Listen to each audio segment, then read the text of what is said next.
right, here we are today, my second time out at Nikko Circuit. We came out here today, it's so loud. We came out here today to come watch a MSC competition, which is a lot like my Lone Star Drift series. It's a Japanese version, which is a Formula D qualifier for Formula D Japan, just like I do Formula D qualifiers for Lone Star Drift. And we came out to cheer out one of the power vehicle guys, Fausto, who's about to come by, right? Oh, here he is, wait. There he is. So yeah, I just came by to see how they operate, monetize, license, how the drivers are, how the track is, everything, how they do spectator stuff. This is the track that had a D1 street legal death a few years ago, so I wanted to see how they changed the layout or anything else.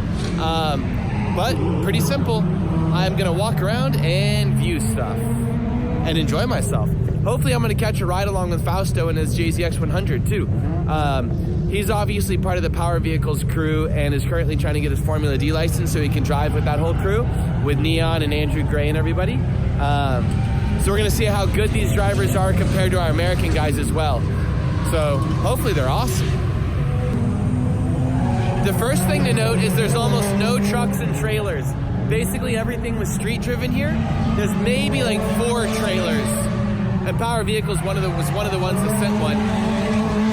So basically everything is street driven, which is interesting. The level of builds is much, much lower, and I'll show you in a minute, but a lot of really stock looking things. The cars are much, much more simple than ours.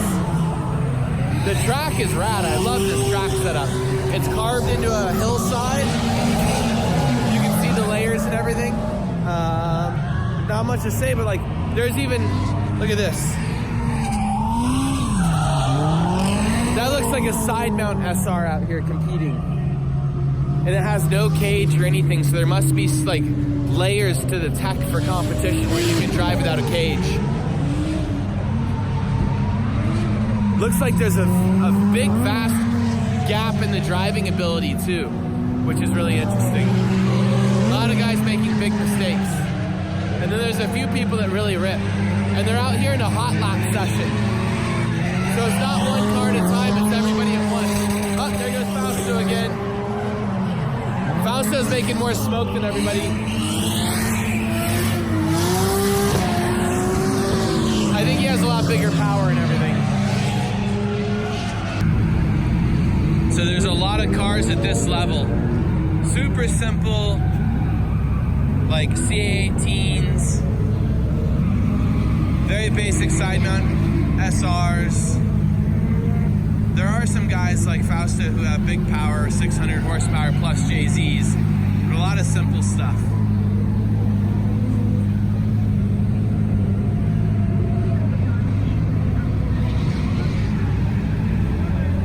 There's a 1J with a pretty big turbo. It has a Welda coil pack cover. That's something you don't hear about that company very much anymore. Oh, but he has a Weld shirt on. Interesting. A lot of those brands that you don't hear about. There's gonna be grip driving today too. The Ebisu RX-8. Naturally aspirated RX-8s probably wouldn't be great at drifting anywhere. Harrison thinks this seems so. I keep disagreeing with him, but he never comes out and proves me wrong with his. Vending machines everywhere in this country. And here's Fausto's car.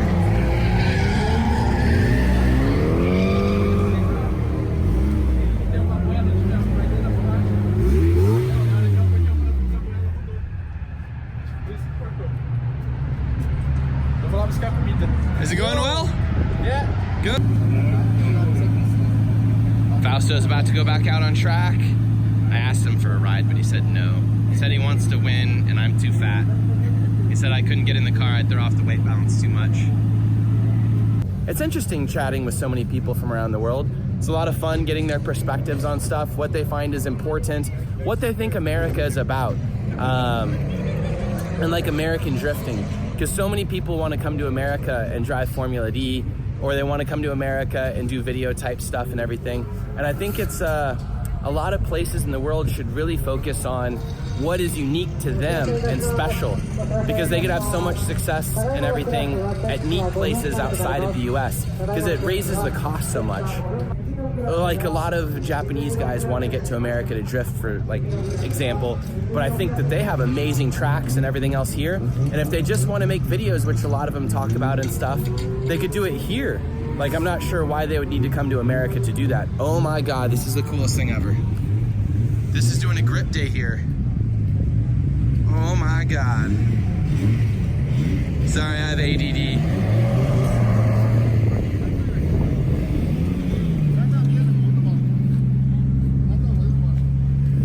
Sorry, Fausto, this car's cooler. It looks like it has a turbo. Hello. Yeah.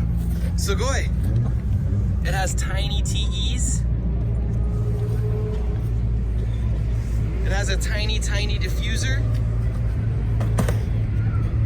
It has a cage. No, it doesn't have a cage. Oh, it has a bride. That must be so much fun to drive. I love this thing. This thing is super cool. What would you rather have, a Miata, which is actually bigger, or whatever this thing is? It has Type R stickers too.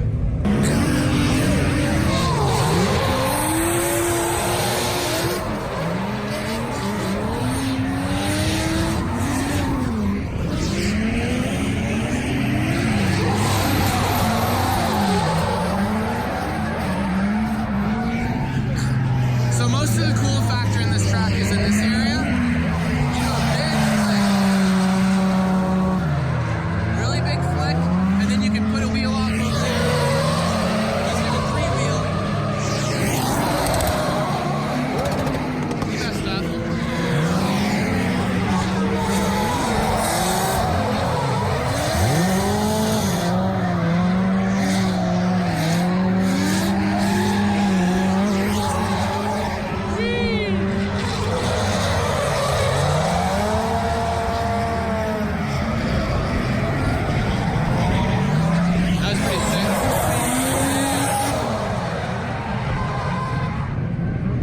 Oh, someone spun up. So yeah, big flick here, and then you can put a wheel off slightly, 3-wheel over there, which looks cool, but I'm not sure if that's the correct line.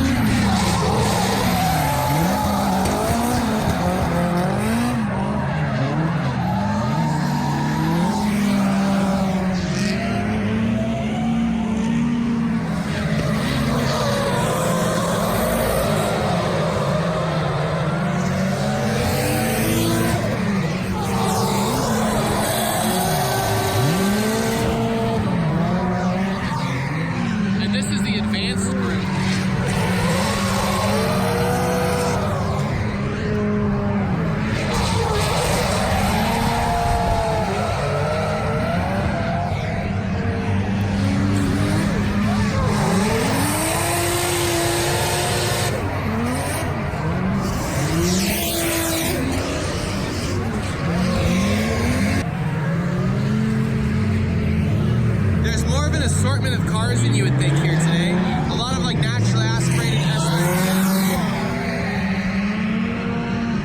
MR2s and Miatas. This is the less advanced group.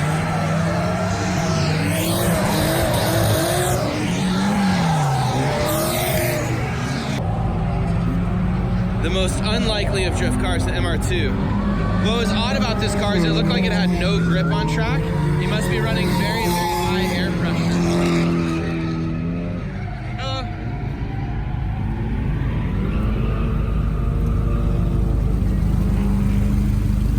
It does look turbo or supercharged, whatever these things are. I'm just assuming it's turbo. I don't know anything about MR2s. JZX. A lot of Miatas for this event. I would think there's probably 8 Miatas here. I think there's roughly, let me count in my head, about 50 drift cars maybe. And then there's another 20 or so grip cars. Pretty much all the cars have license plates, which means this is one of the things I'm kind of researching. Wait, they're talking real loud. But because pretty much every one of these cars has license plates and was driven here on the street, every safety measure they take for these cars has to be something that can be driven on the street. You can't require certain things about the car to make it so miserable that you require a trailer, because these people simply can't trailer the cars. So even like Formula D level tech is still a bolt-in cage for the most part, with bolt-in door bars and stuff like that. The cars aren't going to require like crazy race gas typically. Every car has to be on pump gas, although their pump gas is really good.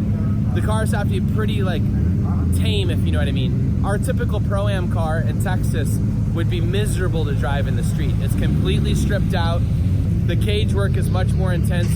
Most of these cars don't have cages, or they have very mild cages that are bolt-in. A couple of the cars have like bolt-in style cages with gussets welded in and some things to like fancy them up. But I think those are for much more serious people that maybe have, obviously, you know, another daily driver and stuff. A lot of these cars look like the people might still drive them on the street. Like that's just a street car with a Cusco cage probably. But like this car looks like it has, you know, a daily, because the back of the car is stripped out and stuff and caged with gussets. I'm just kind of thinking as I go. Most of the modifications have to be performed like at home or on the side of the street kind of thing where you live or whatever, so it's just wheels and simple stuff. These cars are probably the more aggressive cars since they're trying to get Formula D licenses, but these are basically like the competitors to a Lone Star Drift Pro-Am type car.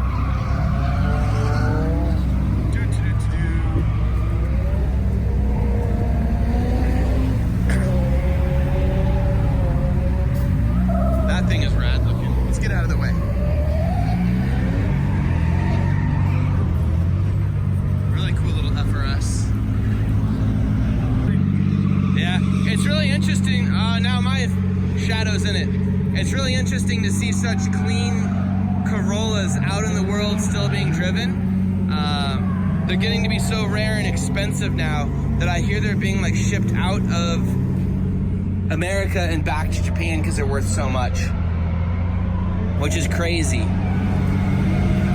But it makes sense because it's like a Star Wars action figure or something. Even though this thing was $200, you know, years and years and years ago, the guys are now like, that are grown up and used to have these, can afford to buy whatever they want a lot of the time, and they're driving the prices up.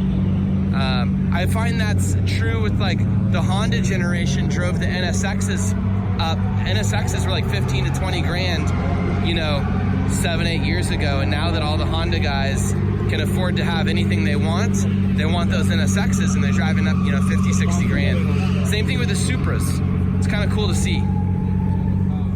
But this is interesting. I started to see this last year. Since this is a D1 Lights car, which replaced D1 Street Legal, they have to fit everything underneath the fenders. So all these cars, even though they're already wide body and stuff, they have little tiny extra attachments to get them the extra like 10 mil they need or whatever, so they don't poke out of the fender. So you'll see all the D1 Street Legal, like D1 Street, whatever, D1 Lights cars do that. What else is really interesting is like, this is a really intense car. Probably makes 500-600 horsepower or something, and it gets to be in that series, like on really sticky tires and everything. Like, I'm not sure what really separates these cars from actual full-on D1 cars anymore. It's stripped out, doesn't have carpeting and stuff. It is caged. You'll notice, just like there are a lot of the FD cars and stuff, they are roll bars that go around the dash. But I want to show you something real quick before we leave. Fausto's car actually was teched for Formula D and has a Formula D tech sticker in it. If you look. So it's a Formula D 2017 tech inspection. So FD International, it's teched. It is a bolt-in here. All the connection points are bolt-in. It has bolt-in door bars. only has one of them. It does not have two. And it bends around the dash. So it's a full Cusco style cage with no harness bar going back to the floor. You know, just very, very interesting how all that is. How different the Japanese, even the Formula D Japanese cage regulations and stuff are. Okay, this time I said I'm gonna be out of here. I'm gonna leave. Maybe. It's interesting that all the sponsor stuff on this car is all in English as well. The cars are I said I was done, but notice there's really only like one tent over here. It's because they can't fit tents in their drift cars. So like everything that they can bring has to fit in the cage drift car, you know, whatever kind of drift car they have. So we have one trailer here, and then 1, 2, 3, 4, 5, 6 trailers over there. So that's about all the trailers that came to the event to bring out 50 drift cars and about 20 grip cars. So you don't see all of the like pits that are as big as like our Texas vehicles, or pit spaces with tents and all the party stuff and grills and everything else. It has to be much, much more compact. And there's almost no spectators here as well. It's almost purely drivers. I would say if there's 70 drivers here today total, that there's probably how many? 20 spectators or something? Maybe like 20 spectators. There's so little they're not even charging them. There might be 30 or 40 or 50, but like there's not many. There's not even an extra spectator for each driver, which is interesting. Look at the size of this tower. That's a high tension rod, or high tension rod, that's hilarious. High tension power tower thing. Boop. Probably cancer tower. All the construction barrier hold up thingies down in Shinjuku right now are Hello Kitty things everywhere. so cute. That's so funny. I wonder if the city ran out of normal ones or these are their favorite ones. Some worker has like a Hello Kitty obsession and brought them out. List of store logos where you can enjoy duty-free shopping. Show your passport and have Yeah, your they're the same shopping everywhere. processed at the Interesting. store. The in thing in Tokyo right now is everything says F you in some form or fashion. All the clothing, that's cool. Okay. That concludes my entire shopping portion of the Tokyo video. $399.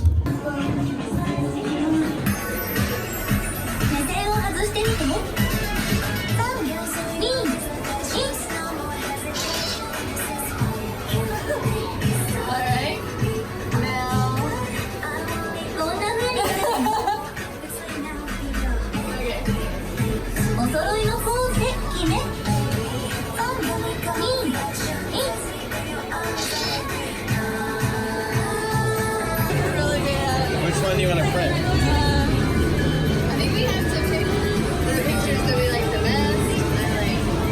Oh, we need this. That one's adorable. Oh, yeah. Cute. Why do I have lipstick on though?